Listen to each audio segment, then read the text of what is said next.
Other questions? Councillor Freeman? I wanted to thank you, and thank you for the report.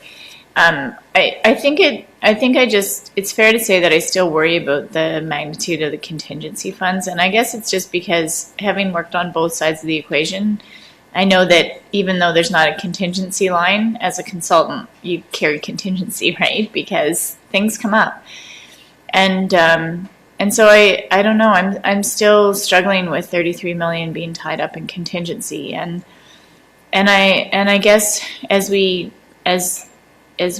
look at ways to really tighten our belts as a city, that there might be some opportunities there. And it would be of value, I think, over the next year to try to see how much of that contingency we can return. To actually develop and reinvigorate a process we used to have, which was to report to council on an annual basis on the capital variances. So that's something that's on my work plan, and hoping that we can reinvigorate that in the next year or two. I remember those reports and certainly appreciated the insight on that, even though it rarely raised a question because they were very clearly done when we were seeing that. I think it was helpful reporting. So I'm hearing that there's not sort of a firm timeline on an expectation of when that comes back. So as you're working with auditors and the rest and trying to get through April, don't try to strain yourselves to fit something into March or April if May works better on a work plan to get us good information. So because I know a lot going on. Anything else from your end, Ron, at this point? Council?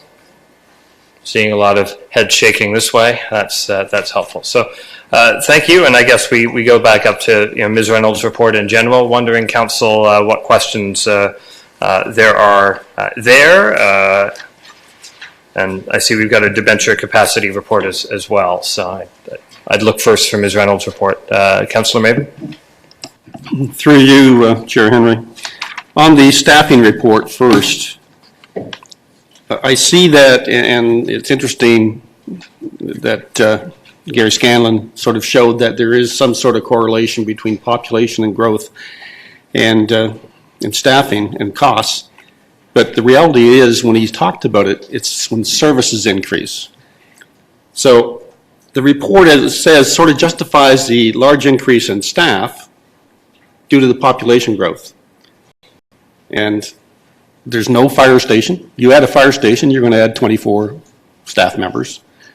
You add a facility, and I don't know how many staff are involved in the facility, but say Rim Park, I think it was 116 or something like that. I can't remember now. Bottom line is, staff additions come in plateaus based on services provided. You could use roads as an example and say, well, if we add so many kilometers, lane kilometers of road, then yes, we need more service to maintain those roads. But to use a simple average and say and justify staff increases, there's a question at the end, to say that that's going to drive 50 or 40 new staff over the next 6 years, I'm not seeing it. Appreciate your point of view. Through you, Councillor Henry, to Councillor Maven. So I would like to correct that it's not over the next 6 years. 3 of it is historical, and then the other 3 is going forward.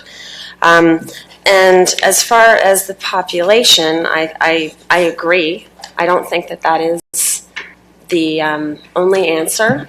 And so in the report, we do talk about changing service delivery as one of the influences in regards to staff. So as an example, when we move from outsourcing, because we believe as an organization that's the best move to the organization, you're going from paying external parties to do the work internally. And so that was something that we did with the legal division, as you recall, in the last couple of years. So you're going to see additions for the legal division, and that isn't necessarily tied directly to increasing population. There might be an incremental component related to that, but there's likely other factors that have, influenced that decision.